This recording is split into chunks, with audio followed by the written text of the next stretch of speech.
여러분 안녕하십니까. 오늘 희망팬 세계로 가다 라는 주제를 놓고 제36대 국제팬 한국본부 이사장 후보로 나선 6명이 인사를 드리면서 자기 개인 소개, 선거 공약 소개, 한글문학 세계화 프로그램 6발자국과 스스로의 문학관, 이것을 말씀드리는 이러한 시간을 갖겠습니다. 저는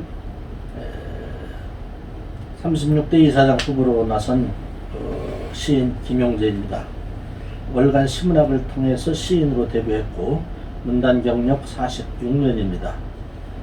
대전대 영문과 교수로 있으면서 교무처장, 문과대학장, 대학원장을 지냈고 문단에서는 한국현대시인협회 이사장을 지냈습니다. 현재 국제팬 한국본부 부이사장과 한영 대역판 포에트리 코리아 발행인으로 있습니다. 제가 이사장 후보로 나서면서 생각한 선거 공약을 또 말씀드리겠습니다. 희망팬 동행의 뜻을 모아서 혼자 하지 않고 아끼지도 않고 함께 하겠다는 이러한 소신으로서 6명이 합의를 해서 만든 공약입니다. 첫째, 기존 운영해 오고 있는 세계 한글 작가대회를 더욱 발전시켜서 우리 한글 문학의 세계화로 도약하도록 하겠습니다. 둘째, 번역원, 국제교류진흥원, 한국팬 아카데미, 노벨문학상 추천심의위원회 등을 운영하면서 해외 논문을 제도화하고 내실 있게 진행을 하겠습니다. 셋째, 지방조직과 본부 조직의 체계를 일원화해서 지역팬 조직이 활발하게 활동할 수 있도록 제도화하겠습니다. 넷째, 국제팬 한국본부 위상을 높이기 위해서 국내의 온라인 활성화 등을 통한 회원 교류 및 작품 교류를 확대해서 세계적으로 도약할 수 있는 이런 발표를 마련하겠습니다. 다섯째, 회원 권익 향상을 위해서 우리가 할 수 있는 저작권 보호로부터 저서 홍보 등 모든 것을 아끼지 않고 열심히 하겠습니다. 그리고 이번에 한글문학 세계화 포럼이라는 이러한 이름을 내걸고 6명 후보가 한영 대역판으로 6발자국이라는 이러한 엔솔로지를 내놨습니다. 회원들에게 우리가 또 배포를 했습니다. 그래서 이 6발자국에 대한 개인별 작품 세계를 말씀을 드리겠는데, 우선 저는 시를 5편 실었습니다. 2018년 비폭력과 부저항의 상징인물인 간디의 고향 인도 푸네에서 제84차 세계 팬대회가 열렸는데 그것에 참관했던 참관기라고 할 수 있겠습니다. 인상이라는 시가 바로 것이고, 나머지 비무장지대를 가다 의 3편, 여튼 제 4편은 평화 통일을 주제로 한 그러한 시입니다. 이상 이렇게 간략히 말씀드리고, 다음은 우리 부이사장님들 후보들께서 말씀드리는 순서를 갖겠습니다. 먼저 우리 오경자 선생님부터 말씀해 주시죠. 우리나라가 세계 경제 10대 강국이 됐다고 하는데, 과연 문화면에서는 세계 속에서 어떤 위치에 있을까? 그걸 생각하면 과연 가슴에 확 꽂히고 있는 그런 우리 문학일까? 그런 생각을 하게 됐습니다. 그래서 이번에 그런 문제를 해결하려면 국제팬을 통한 한국 문학 세계화만이 답이라고 생각이 돼서 그 일의 작은 부분이라도 힘을 보탤 수 있을까 하고 국제팬 한국본부 제36대 이사장단 선거에 우리 김용재 이사장 후보님을 도와서 함께 일을 하겠다고 부이사장으로 입후보한 오경자입니다. 수필쓰기를 시작한 지는 47년이 되었고요. 지금은 한국수필문학가협회 회장을 맡고 있습니다. 수필집은 공저 한 권을 포함하고 또 선집 2권까지 포함해서 모두 13권의 수필집을 냈습니다. 학교에서는 법학을 전공했고 기자로 일을 했으며 평생 여성운동과 소비자운동을 했기 때문에 글이 딱딱하다는 평을 받고 있어서 저도 그 일을 극복하려고 굉장히 노력 중에 있습니다. 대학에서는 여성학을 강의했고 정년 후에는 현재 고대 평생교육원에서 수필 창작을 함께 강의하면서 후학들을 기르고 있습니다. 이번에 출간된 6발자국에 소개된 저의 작품에 대해서 간략히 말씀을 드림으로써 이해를 돕고자 합니다. 돌아간다는 작품은 시모님이 노쇠해 가는 모습을 지켜보면서 옆에서 마침 그 손녀를 같이 돌보게 됐는데 그 아이는 반대로 하루가 다르게 성장해가는 모습과 대비되면서 굉장히 많은 것을 느끼게 됐습니다.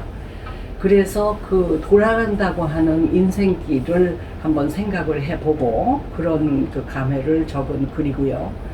정비례의 법칙은 그 손자가 고진감래라는 그 사자성어의 뜻을 4살 때로 기억하는데 너무 잘 이해하고 있는 것을 발견하면서 그때 발상이 일어나서 그 아이가 정말 기특하고 귀엽기도 했지만 고지는 길고 감래는 짧더라고요. 나도 다 당해봤다고요 하면서 그 놀이공원에 갈 때의 고충 그리고 한 가지밖에 못 타보고 왔을 때의 씁쓸함 그런 것을 이야기하는 아이의 말을 들으면서 너무 정확하게 그 말을 꿰뚫고 있다는 데 대해서 놀램과 동시에 그 아이의 앞날에는 정말 그 아이가 얘기하는 정비례 모든 일이 선과 악과 자기가 뿌린 씨앗과 열매와 이런 것들이 정비례돼야 한다는 그 소망이 이루어지는 그런 세상이 되고 그 아이의 장래가 되기를 바라면서 써본 글입니다. 저는 문학은 세상의 소금이어야 한다는 것이 소신이었고 또 저의 문학관입니다. 세상에 유익을 끼치지 못한다면 아무리 작품이 훌륭하다 해도 문학이라고 이름 지을 수 없고 존재할 필요가 없다고 생각합니다.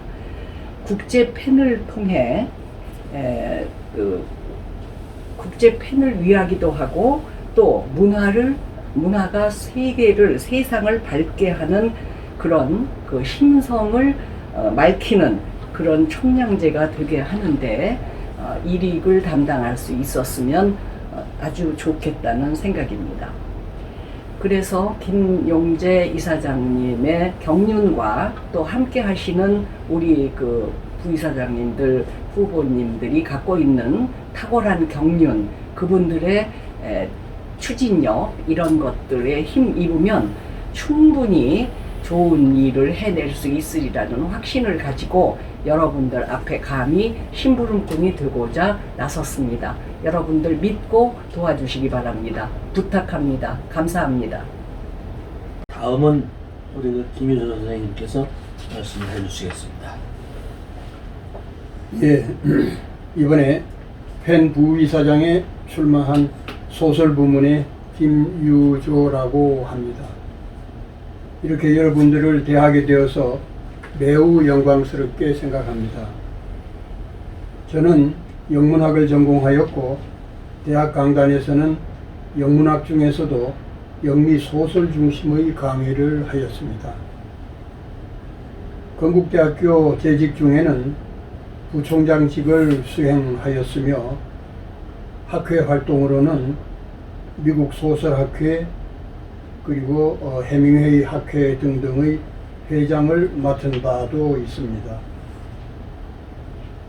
잘 아시다시피 펜은 이제 장르 구별 없이 번역 작가, 언론인, 역사가, 포괄적 문화인 등도 참여하고 있습니다. 뿐만 아니라 표현의 자유를 옹호하는 데 앞장서서 UN 엠네스티와 유네스코 자문기구로서의 역할도 중차대해지고 있는 시점이기도 합니다. 이런 기본적인 인식의 확장에 따라서 이제 국제팬 한국본부도 한국문학의 국제화와 국제문학의 한국화를 위한 역할 못지않게 핍박받는 세계의 문화 지식인들의 현주소를 들여다보고 선진국 문학은 물론 제3세계 문학의 적극적 이입을 통하여 우리 문단의 토양을 더욱 비옥하게 만들어야겠다는 비전도 가져야 되겠습니다.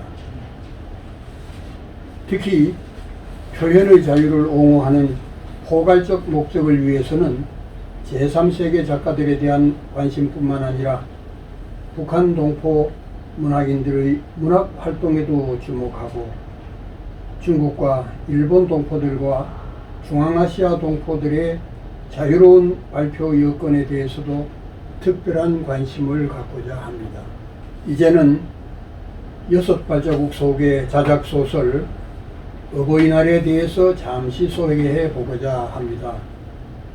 큰 얼개로는 화자인 빌리 브넨저는 푸에르토리코계 미국인으로 부인은 한국계 여성입니다. 우선 형식면으로 따져보자면은 어버이날에는 요즘 새로운 트렌드가 되고 있는 아주 짧은 소설, 이른바 초단편 혹은 스마트 소설에 속합니다. 스마트 소설이라는 말은 스마트폰의 지하철 독자를 위한 짧은 이야기에서 유래하였습니다. 저도 장편 소설도 출간하였고 두꺼운 소설집도 여러 권 냈지만은 근대사실주의 소설은 찰스 디킨스의 소설에서 보듯이 대서사가 기본이었으나 오늘날에 이르러서는 문학과 문화미디어의 여러 장르가 그러하듯이 짧은 길이가 보편화되고 있습니다. 주제에 있어서는 현대의 한 특징인 소외의 현상을 조명해 보았습니다. 우선 서술자는 미국에서 한국계 여성과 결혼을 한 푸에르토리코인으로서 한국과 2명을 입양하여 가정을 이룬 사람입니다. 구성원으로만 따져보아도 미국 주류 사회에서 소외를 겪어야 할 조건은 다 갖춘 셈입니다. 그들 부부는 어버이날을 맞이하여 한국의 3번째 아이를 입양하려고 입국하여 치매에 걸려 요양병원에 입원해 있는 화자의 친정아버지, 그러니까 장인 어른의 병문안을 하고 있는 설정입니다. 이 과정에서 자연스럽게도 고령사회의 치매 문제가 등장하며 요양원의 실태가 우울하게 등장합니다. 대체로 현대사회의 드라이한 면모를 정경화한 이 짧은 이야기는 우리 시대의 스냅 사진 같은 것이라고도 볼 수 있겠습니다. 앞으로 펜 회장단의 일원이 되면 이러한 현대화에 따른 문제점들을 글로벌한 차원에서 함께 고민하며 우리의 이러한 고민이 세계인들의 문화 공간에서 어떻게 공감을 얻고 아울러 해법은 존재할 것인지를 힘껏 모색해 보려고 합니다. 경청해 주셔서 감사합니다. 예, 다음 우리 심사옥 선생님 말씀해 주시죠. 저는 부의사장 후보 심상옥입니다. 현재 사단법인 한국여성문학인의 이사장을 맡아 소임을 다하고 있는 중입니다. 이화여대 재학 시 시인 이동주 선생님과 시인 이복래 선생님의 지도를 받은 후 시협 수련을 통해 1982년 시집 그리고 만남을 출간하여 시로 데뷔했습니다. 1982년 조경희 선생 추천으로 수필로 등단하여 지금까지 문단 활동을 이어오고 있습니다. 제 생각으로는 시에 대한 미래 비전 제시는 대상이 공감할 수 있어야 하고 실현 가능성이 높은 현안을 주제로 방안을 제시해야 합니다. 그 방안으로 앞으로 팬데믹 세상에서 페이스북, 트위터, 카톡, 유튜브 등 SNS를 통한 주도적 환경을 수립하여 인공지능 개발 시대의 다양한 채널을 통해 공유하고 소통할 수 있는 중앙통제 허브 운영이 필요합니다.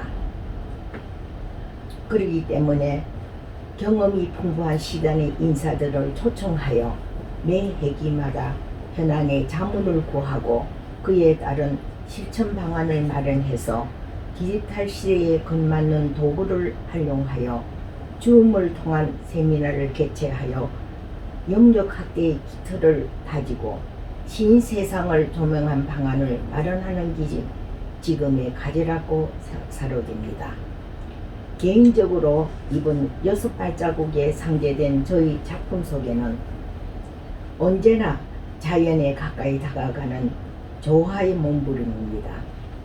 혈계 에너지를 수용하려는 착상을 통해 시의 이미지에 그때가 소중하다처럼 나의 혼을 불어넣는 작업이 나의 몫으로 전개된 시였습니다. 지금 오는 이 시간과 같이 일상의 허피적인 내면의 깊이를 조용하려는 시각이 나의 시고 나의 시 세계입니다. 앞으로 팬이 세계인들과 공감할 수 있는 방안으로 실시간 소통이 가능한 체제를 확립하여 국제적인 팬 한국본부 위상 제도의 기틀을 마련해야 할 것이라 사료됩니다. 감사합니다. 예, 다음 우리 김철교 선생님 말씀해 주시죠. 저는 대학에서 영국 수필과 영국 시에 대해 제법 깊이 있는 공부를 했습니다. 그러나 졸업 후에 회사에 들어가 경영 현장에서 10여 년 몸담고 있다가 국제그룹이 분류하는 바람에 경영 현장 경험을 살려 경영학을 공부하게 되었습니다. 금융 관련 경영학 박사를 수여받고 25년 동안 대제대학교 경영학 교수로 정년퇴임하였습니다. 정년퇴임하자마자 다시 문학으로 돌아와 중앙대학교에서 나이 만 70세 문학 박사 학위를 받고 요즘 열심히 글을 쓰고 있습니다. 첫 번째 시집을 1971년에 내기도 했으나 2002년에 다시 시문학 신인 문학상을 통해 등단하게 되었습니다. 시평론, 수필, 소설 분야도 등단 절차를 마쳤습니다만 시와 시평론이 제 문학의 큰 기둥이라고 하겠습니다. 국제팬 한국본부 이사장으로 입후보하신 문단으로 보나 학문으로 보나 저에게 대선배이신 김용재 교수님의 요청을 받고 부이사장으로 참여하게 되어 영광입니다. 우리나라에는 문학단체도 많고 문학 잡지도 많지만 국제팬 한국 본부는 무엇보다도 세계의 문학을 품은 단체로 어쩌면 문학단체 중에 가장 중요하고 역할이 막중한 문학단체입니다. 단지 문학 친목단체가 아니라 국제적 문학 교류 및 노벨문학상 추천 등 분명한 사명과 명분이 주어진 단체라고 하겠습니다. 저희 이사장단이 회원 여러분들의 선택을 받게 된다면 저도 국제팬 한국본부의 국내의 위상을 높이도록 최선을 다해 봉사하겠습니다. 이번 이사장단이 함께 선보인 6발자국에는 제 단시가 5편 실려 있습니다. 저희 작품은 시인은 자연이 작곡한 악보 속의 낮은 음자리표라는 시에서 눈치채셨을 것이지만 자연을 비롯한 우리 주변과 따뜻한 시선으로 교감하면서 지성으로 정제한 맑은 서정으로 가능한 14행 이내의 짧은 시로 쉽게 쓰도록 노력하고 있습니다. 제 소개를 마칩니다. 예, 다음 우리 최균희 선생님 말씀해 주시죠. 네, 저는 1970년도에 교편을 잡으면서부터 어린이들의 생활 속에서 글감을 찾아 상상을 더해 글을 쓰기 시작한 것이 올해 50년째 동화 작가로 활동하고 있습니다.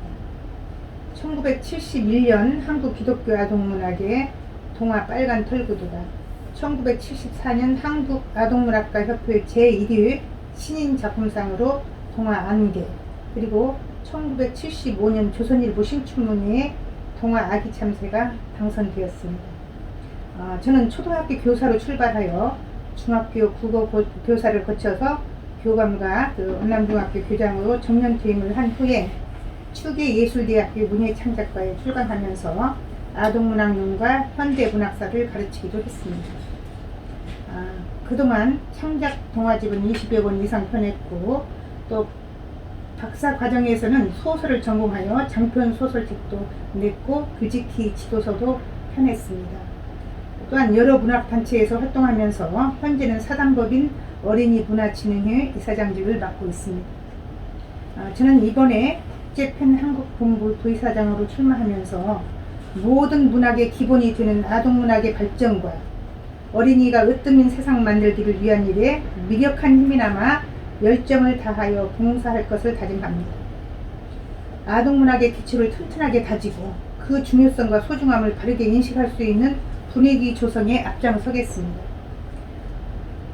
앞으로 글로벌 마인드를 가지고 문인들의 의견 수렴을 통한 의사소통과 함께 회원들의 작품 발표 기회를 많이 제공할 수 있는 방안을 강구하는데 우리 이사장단 전체와 함께 노력을 기울이겠습니다. 이번에 6발자국 책자 안에 게재된 제 작품을 소개하겠습니다. 뱀도라산이 있는 구름골에서 내 별명인 똑똑새를 모르는 사람은 한 사람도 없었어요. 내 가슴이 항상 발딱거리는 것은 무슨 이야기를 계속 하고 싶은 때문이에요. 이렇게 시작되는 이 작품은 1975년에 조선일보 신춘문예에 당선된 아기 참새라는 창작 동화입니다. 고아로 자란 아기 참새는 자기를 싫어하는 그 마을에서 외톨이로 살아가느니 넓은 세상으로 나가기 위해 구름굴을 떠나기로 결심합니다. 여행길에서 만나게 되는 여러 사물들과 대나무, 포플러 다 아기 참새를 유명하고 시끄럽다고만 하죠. 결국 남풍 할아버지를 따라서 새마을로 향하는데 그곳은 새만 사는 마을이냐고 묻는 그 귀여운 아기 참새에게 남풍 할아버지는 친절하게 세상 살아가는 이야기를 가르쳐주고 헤어집니다. 하지만 날개죽지가 부러질 정도로 힘들게 찾아온 마을인데 단 한 채밖에 남지 않은 초가에서 웬 신음소리가 들려다오죠. 아기 참새는 암탉으로부터 초가에 살고 있는 영주라는 아이와 그 엄마의 딱한 사랑 이야기를 듣게 됩니다. 그리고 더욱 충격적인 것은 아주머니의 몸살 감기에는 참새고기를 짝짝 찢어 쌀죽을 쏘아 먹으면 그게 특효약이라 하는데 정말로 내 고기가 그렇게 맛이 있느냐 하고 암탉이 조롱하는 것입니다. 아기 참새는 깜짝 놀랐지만 실망하고 주저앉을 영주를 위해서 있는 힘을 다해 초가의 처마 밑으로 들어갑니다. 여행에 지친 아기 참새는 이미 떠나버린 참새들의 포근한 깃털에 몸을 묻고 잠을 청하죠. 그런데 다음날 아침 아기 참새는 죽지 않고 살아납니다. 영주가 신문 배달을 하여 받은 돈으로 감기약을 사와서 아주머니의 감기 몸살이 깨끗이 낫게 되었답니다. 아기 참새는 앞으로도 굳건하게 살아가는 영주를 지켜보며 그 마을에서 오랫동안 살아갈 희망을 갖게 된다는 의인화 기법의 창작 동화예요. 그 당시 이 작품을 당선작으로 뽑아주신 그 고향의 봄 작사자이신 고 이현수 선생님은 저의 첫 번째 동화집 아기 참새에 붙이는 말을 이렇게 쓰셨습니다. 최기니 씨의 동화를 읽으면 우리나라의 산과 들과 집과 마을이 모두 우리 것으로 나타납니다. 어설픈 남의 것이 아닌 우리 생활이 나타납니다. 우리의 살림살이가 나옵니다. 아기 참새의 똑똑새는 실제로 있을 사람이나 참새라는 느낌을 받게 되는 것은 작가의 정신과 기교가 함께 갖추어져 있기 때문입니다. 최기니 씨는 똑똑새 아기 참새처럼 세상을 살아가며 옳은 생활을 위해 몸바칠 사람이라는 생각이 드는 것도 그의 글이 리얼리티를 지니고 있으면서 유머와 재치에 넘치는 동시에 진실에 자리하려 노력하는 데서 느껴지는 것이라 생각합니다. 물론 과찬을 해주신 선생님께 감사드리지만 제가 추강했던 문예창작과 학생들에게 이 동화를 보여주면 지금도 그 당시 시대적 배경을 인정하면서 현대적 감각으로 표현된 동화의 흐름이 아주 자연스러워서 오래둔 작품 같지 않다는 평을 많이 듣곤 합니다. 제 그 동화에서 다루는 내용은 주로 그 작품 속 인물이 겪고 있는 다양한 삶의 모습과 희로애락입니다.